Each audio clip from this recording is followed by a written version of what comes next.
nossas Bíblias na Epístola de João, primeira Epístola de João, capítulo 2. Dando sequência à nossa série de mensagens nesta epístola, que começamos há 2 semanas atrás. Hoje, o texto que estaremos lendo, primeira Epístola de João, capítulo 2, verso 1 e o verso 2.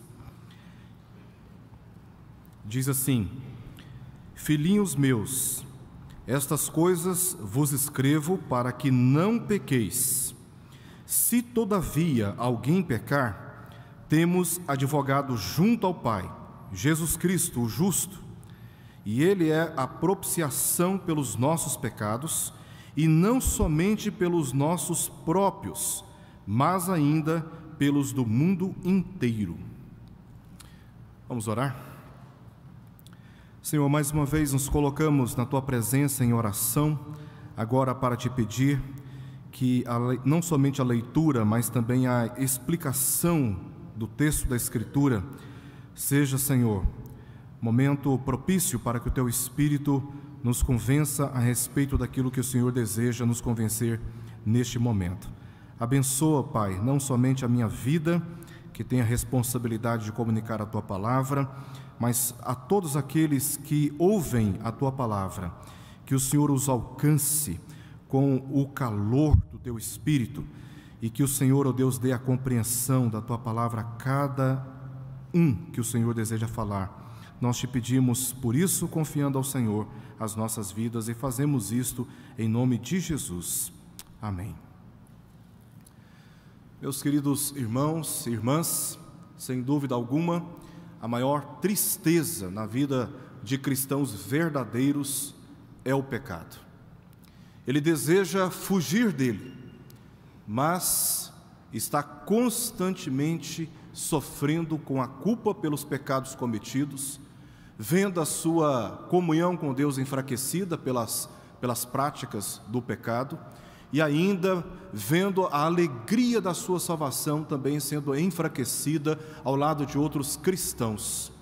Sabemos pelas Escrituras que a pena eterna que estava sobre nós foi cancelada pela graça de Deus através do seu Filho Jesus Cristo.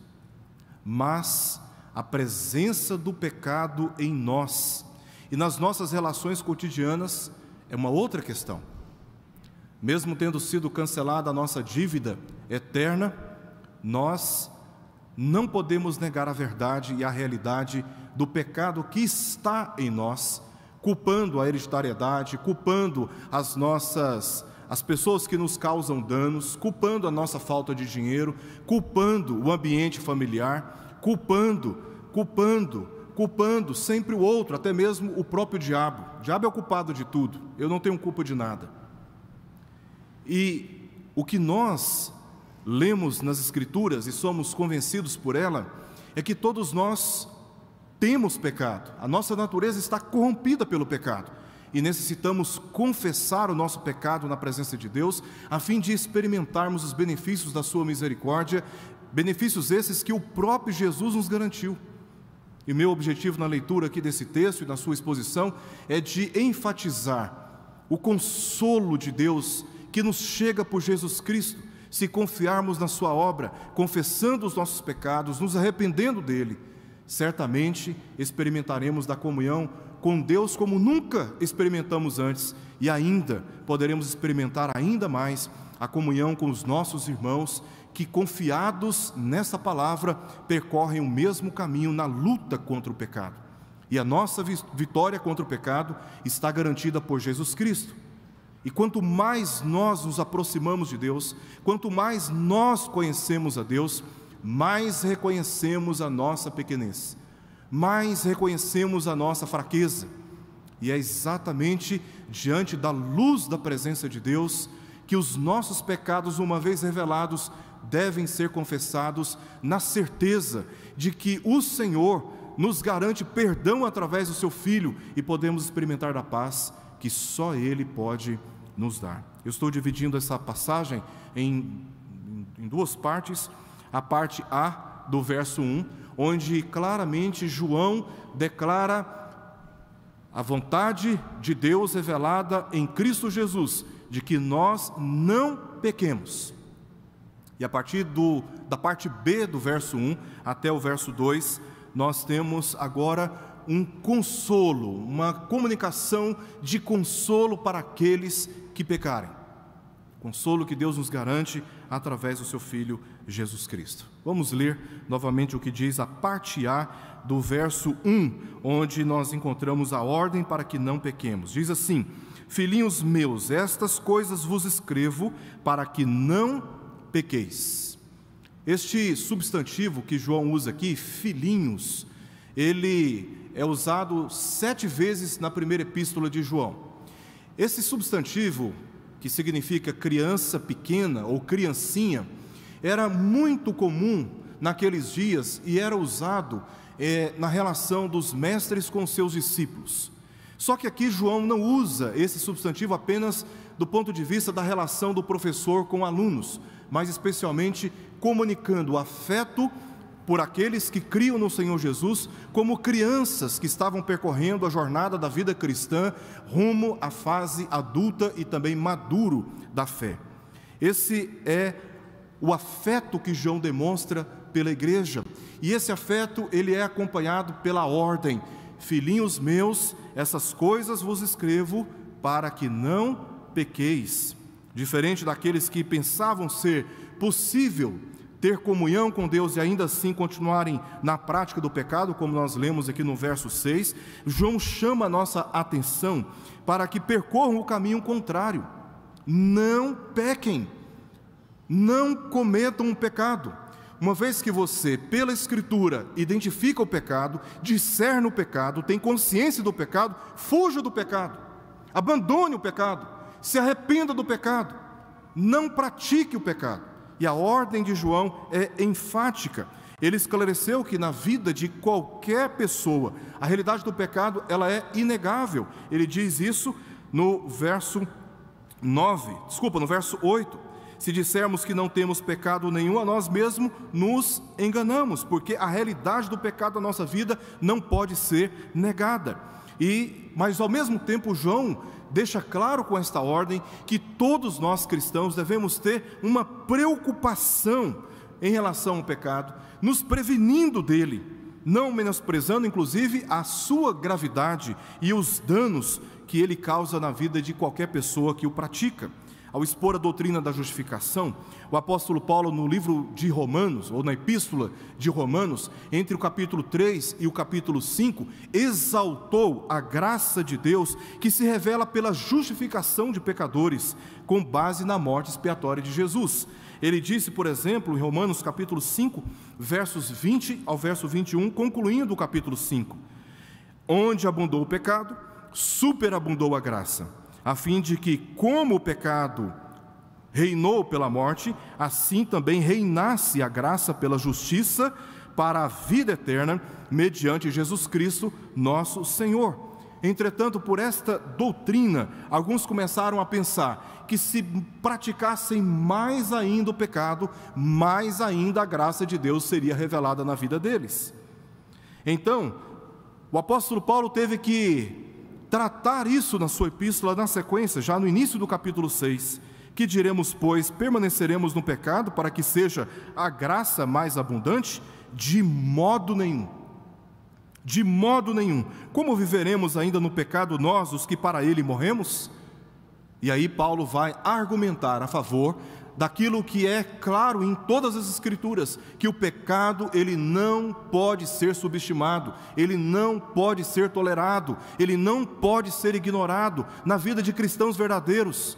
A convicção de que é preciso lutar contra o pecado, para que a nossa comunhão com Deus seja profunda e com os nossos irmãos, é inegável, é claro em todas as Escrituras. Esse é o entendimento bíblico da graça de Deus. O pecado não pode ser tolerado e com ele não podemos ter qualquer tipo de relação, qualquer tipo de compromisso. E esse é o ensino de João aqui ao dizer: meus filhinhos, essas coisas vos escrevo para que não pequeis. Uma vez que entendemos que Deus é perfeito, como ele já disse aqui no verso 5 da sua epístola, que Deus é luz e não há nele treva nenhuma, entendemos que este é o padrão moral e perfeito da vontade de Deus e, portanto, este deve ser, no mínimo, o alvo da minha vida e o alvo da sua vida, o alvo das nossas vidas. Esse é o padrão moral de Deus. E isso deve estar na nossa agenda. Por nós mesmos, o pecado ele é inevitável. Não porque Deus decretou, mas porque a nossa natureza está corrompida por ele. Mas por Cristo, a ordem para não praticarmos atos pecaminosos é crescentemente possível à medida que cremos no Evangelho e o obedecemos. João não está aqui admitindo uma contradição ao dizer que se dissermos que não temos pecado, a nós mesmos nos enganamos, admitindo que o pecado é inevitável na vida do cristão por causa da sua natureza corrompida, e por outro lado dizendo, olha, não pequem. João não está admitindo isso na perspectiva humana apenas. Ele está admitindo isto, primeiro, que o homem pecou e ele é indigno na presença de Deus. Em segundo lugar, pelos méritos de Jesus que ele já tratou aqui no verso 9, que se nós confessarmos os nossos pecados, Deus é fiel e justo para nos perdoar os pecados e nos purificar de toda injustiça. Ou seja, é por meio de Jesus Cristo que é possível crescentemente vivermos a nossa vida cada vez mais afastados do pecado. É por isso que João está dizendo, filhinhos meus, essas coisas vos escrevo para que não pequeis, porque em Cristo Jesus é possível termos vitória sobre o pecado, totalmente. A segunda parte do nosso texto, verso B, parte B do verso 1 e o verso 2, João agora traz um consolo, porque sabedores dessa verdade, cônscios dessa verdade, e convictos de que devemos lutar contra o pecado na nossa vida pessoal, nós pecamos. E João estava ciente muito bem disso, e estava preocupado aqui com a nossa comunhão com Deus, algo que ele trata no verso 3 do capítulo 1, nossa comunhão com Deus, e também preocupado com o fato de como o pecado pode prejudicar essa comunhão, inclusive a nossa comunhão com os nossos irmãos, verso 6 e no verso 7. Ele estava ciente que mesmo não tendo qualquer acordo com as trevas do pecado, quando professamos com os nossos lábios que temos comunhão com a luz da presença de Deus, cristãos sinceros acabam pecando, acabam envergonhando a si mesmos, acabam maculando a sua dignidade, desonrando os seus pais, envergonhando o Evangelho e sendo pedras de tropeços para os ímpios. João estava ciente desta realidade da vida de todos. Estes não deveriam, no entanto, entrar em desespero, porque Deus providenciou um meio para restaurá-los à comunhão. Cristãos sinceros pecam, mas o consolo que nos chega da parte de Deus, através do seu servo apóstolo João, é de que o Senhor providenciou um meio para que não sejamos escravizados pelo desespero, pela tristeza, consumidos pela vergonha, porque em Cristo Jesus a nossa comunhão com Deus pode ser restaurada, bem como a nossa comunhão com outros cristãos sinceros. E Jesus é apresentado aqui como este meio. Ele é apresentado como o advogado e também como a propiciação, que está declarada aí no verso 2. Nós vamos ver cada um dessas apresentações que João faz de Jesus como meio da nossa relação com Deus. Primeiro, ele diz, ainda no verso 1, se todavia alguém pecar, temos advogado junto ao Pai, Jesus Cristo, o justo. O substantivo aqui, advogado, é uma tradução de uma palavra grega chamada parácletos. Essa palavra é formada por duas outras, uma preposição, para, que significa ao lado, e kaleo, verbo chamar. É usado apenas 5 vezes no Novo Testamento, sendo que 4 vezes João utilizou no seu evangelho, e a última vez é usada por ele também nesta epístola, a epístola de João. E parácletos, ou paracaléu, pode significar uma pessoa que oferece ânimo, consolo ou conselho, uma pessoa que socorre aquele que está em perigo, ou uma pessoa que age como defensor da causa de outro. E o significado se encontra na razão pela qual a pessoa é chamada. E aqui parácletos está relacionada com a qualidade de ser justo. Por isso o significado de advogado é o significado mais preciso que temos aqui na nossa passagem. O advogado é aquele que assume a nossa causa como se fosse a sua e intercede por nós perante um juiz. Jesus é o intercessor, Jesus é o mediador, Jesus é o justo, como diz o texto, que defende a nossa causa, anulando todas as acusações do diabo e garantindo os benefícios da misericórdia de Deus para a nossa restauração, assim como nós lemos no verso 9 do capítulo 1, que se confessarmos os nossos pecados, Ele é fiel e justo para nos perdoar os pecados e nos purificar de toda a injustiça. E é nesse sentido que o apóstolo Paulo usa aqui a figura de Jesus, no capítulo 8, verso 34, ao dizer: quem os condenará? É Cristo Jesus que morreu, ou antes, quem ressuscitou, o qual está à direita de Deus e também intercede por nós.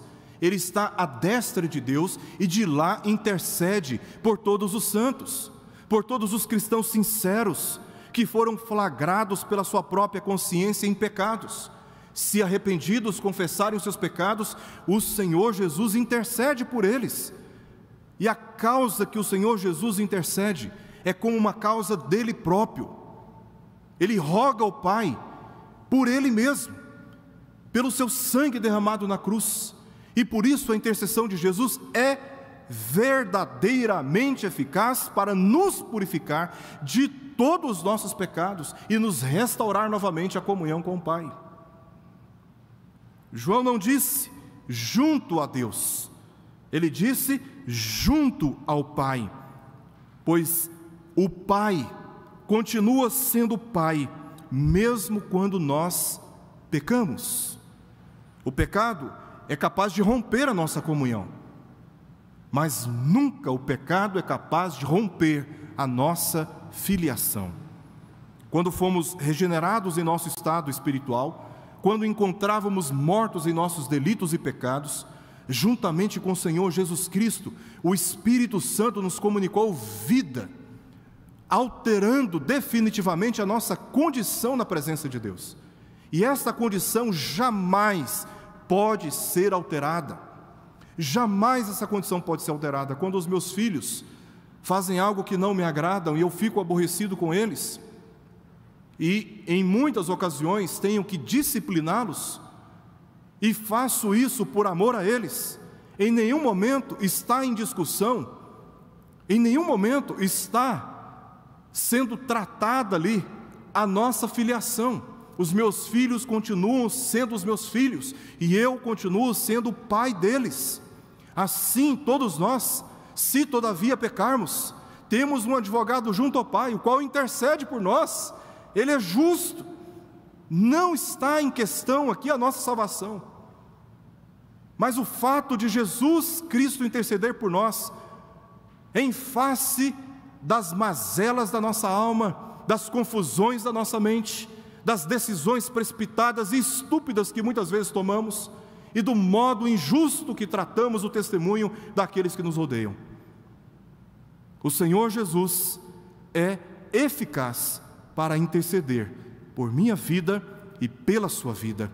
E você pode confiar no Senhor Jesus ao abrir a sua boca para confessar, ou seja, admitir que você pecou, porque você não será abandonado por Deus, porque Jesus é aquele que é capaz de te restaurar a comunhão com Ele novamente. A outra apresentação que João faz aqui a respeito de Jesus é que Ele é a propiciação pelos nossos pecados. Isso está no início do verso 2, e Ele é a propiciação pelos nossos pecados. Aqui é preciso voltarmos um pouquinho no Antigo Testamento, no livro do Êxodo, no capítulo 25, onde Moisés recebe a instrução da parte de Deus para ser construída a Arca da Aliança, e sobre a arca ele deveria construir uma tampa, chamada de propiciatório. Era a tampa da arca. Sobre essa tampa, 2 querubins deveriam ser feitos, um no extremo e outro no outro extremo. Uma nota de rodapé, lá no Evangelho de João, quando as mulheres chegam no sepulcro no qual Jesus foi colocado, o corpo de Jesus foi colocado, elas viram um anjo em cada extremidade do lugar onde o corpo de Jesus tinha sido depositado, porque até mesmo a tampa da arca apontava, aqueles querubins apontavam para o dia da ressurreição do Senhor Jesus Cristo. Voltando ao fato de Moisés ter sido orientado por Deus para a construção dessa tampa chamada propiciatório, vamos nos lembrar que a Arca da Aliança representava o trono de Deus no meio do povo, a presença de Deus no meio do povo. E dentro da Arca da Aliança, segundo a instrução de Deus, Moisés colocou ali a vara de Arão, as tábuas dos mandamentos e uma porção de maná. Cada um desses elementos apontou e apontava para a gloriosa relação de Deus para com seu povo.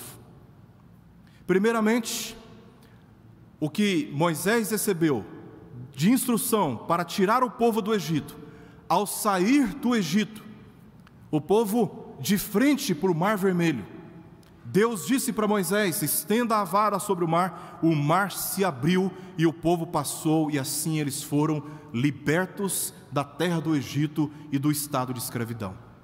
Durante a peregrinação o povo teve fome, Deus enviou o maná para servir de alimento ao povo. Durante a peregrinação, por causa daquilo que eles tinham aprendido no Egito, de idolatrias e imoralidades, Deus concedeu as leis para orientar o povo, para conduzir o povo, e o povo, na condução de Moisés, segundo as leis do Senhor, receber as bênçãos de Deus. Ou seja, todos os elementos dentro da arca apontava para a providência de Deus, a graça de Deus, o amor de Deus, o cuidado de Deus, o zelo de Deus, a presença de Deus. Mas ao mesmo tempo, cada um desses elementos apontava para o nosso pecado. Apontava para o nosso pecado. Diante do Mar Vermelho, o povo murmurou contra Deus, desejando voltar para o Egito. Murmurou contra Moisés, aquele que Deus havia levantado para tirá-los daquele estado. Durante a peregrinação, o povo murmurou contra Deus, dizendo que melhor não tivessem saído do Egito, porque no Egito eles tinham comida, e no deserto eles estavam temendo passar fome, porque desacreditaram na providência de Deus.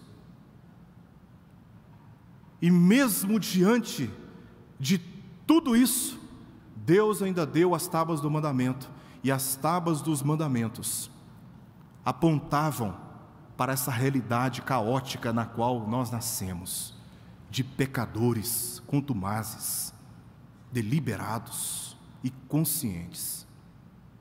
Porque, como diz o salmista, a lei do Senhor é perfeita, porque a lei de Deus, embora extremamente rigorosa e por nós mesmos não somos capazes de cumpri-la à risca, como algumas autoridades nos dias de Jesus pensavam, a lei de Deus aponta para as leis de Deus, os mandamentos apontavam e apontam para o estado perfeito e moral de Deus, mas ao mesmo tempo denuncia a nossa incapacidade e o nosso pecado.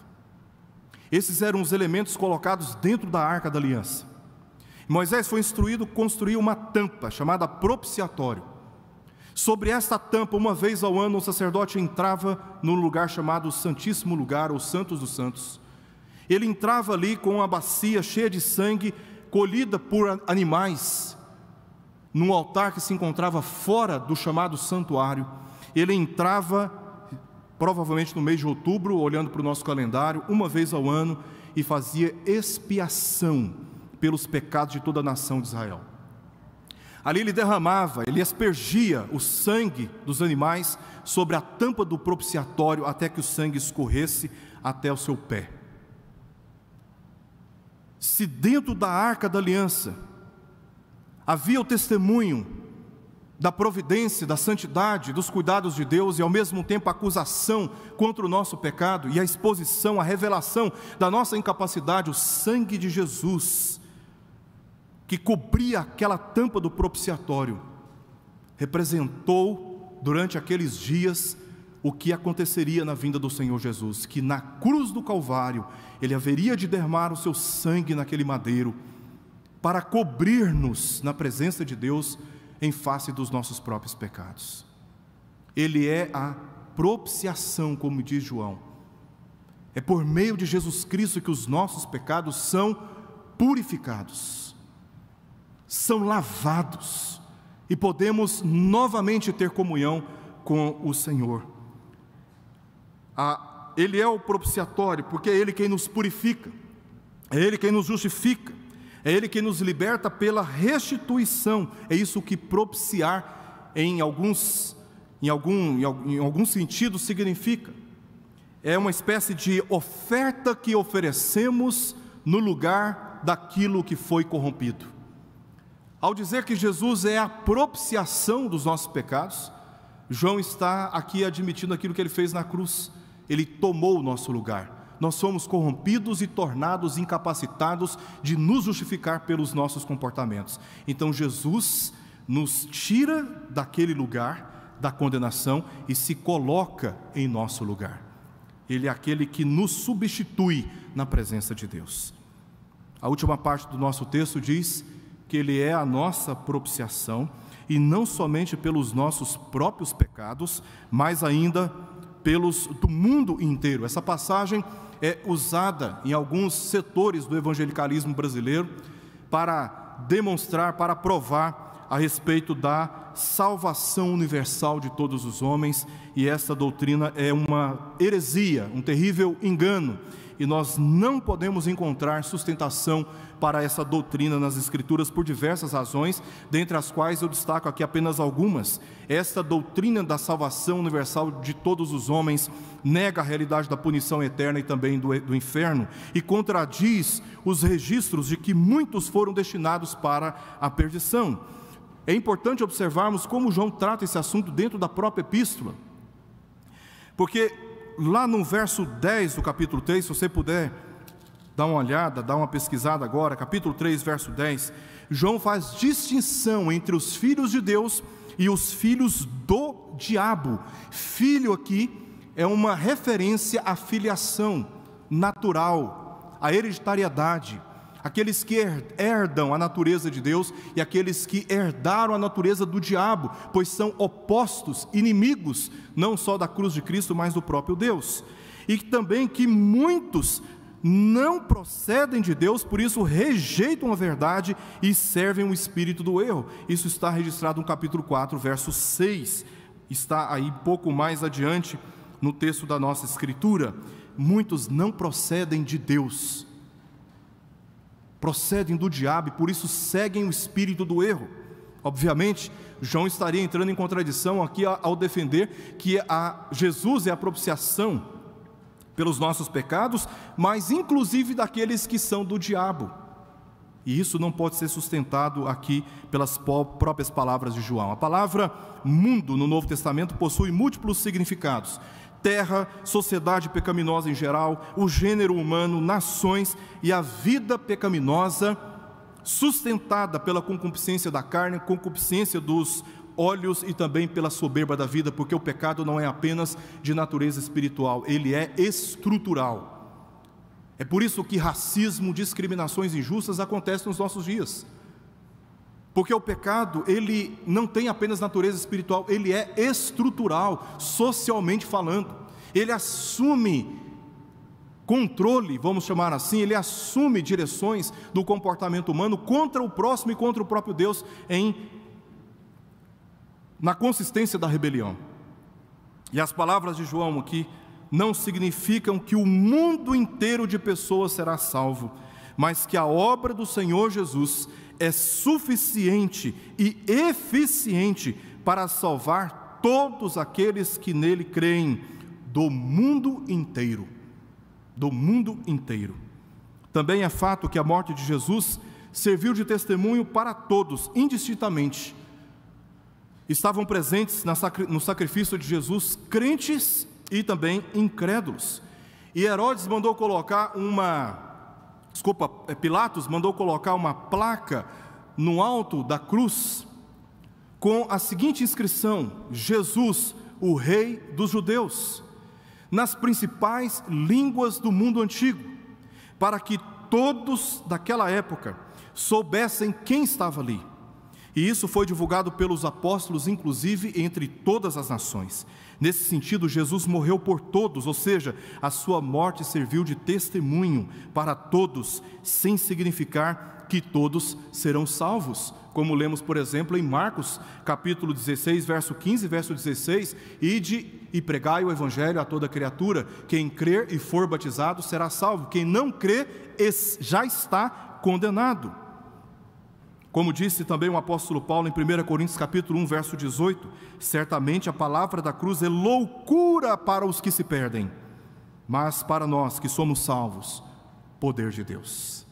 Eu quero concluir esta mensagem fazendo algumas considerações aqui importantes que devemos considerar nesse momento. Primeiro, não somos capazes de mudarmos a nossa condição corrompida pelo pecado e não podemos negar a sua realidade. Não podemos negar a sua realidade. Somos pecadores, precisamos admitir isso, não subestimando, não nos acomodando, não fazendo acordo com o pecado. Já que eu não posso mudar a minha condição, vou continuar então na prática do pecado, em rebeldia aos meus pais, praticando a imoralidade, acessando sites que eu não devo acessar, profanando o nome do Senhor pelo meu péssimo comportamento, caluniando autoridades públicas, me rebelando contra determinações das nossas autoridades, e a lista é enorme. Não, nós não podemos admitir qualquer tipo de tolerância com o pecado, e é importante nesse momento que nós não pensemos no outro, ou quem sabe quem está aí do seu lado. É importante que neste momento pensemos em nós mesmos. Não podemos tolerar o pecado na nossa vida, mas podemos, confiado na palavra de Deus, assumir a nossa responsabilidade moral diante de condutas pecaminosas e nos esforçar com determinação contra o pecado. Contra o pecado. Isso sim nós podemos. E se nós pecarmos, confiemos na justiça de Deus que se revela a nosso favor através de Jesus Cristo, que em nosso lugar assumiu a dura pena do nosso pecado, trazendo-nos paz através do perdão. E hoje podemos afirmar que temos comunhão com Deus, porque o Senhor Jesus Cristo de maneira fiel intercedeu por cada um de nós, e podemos ter essa tranquilidade e esse consolo da parte dele, de que os nossos pecados em Cristo Jesus, sim, estão perdoados, se confiarmos na obra de Jesus Cristo. Vamos orar.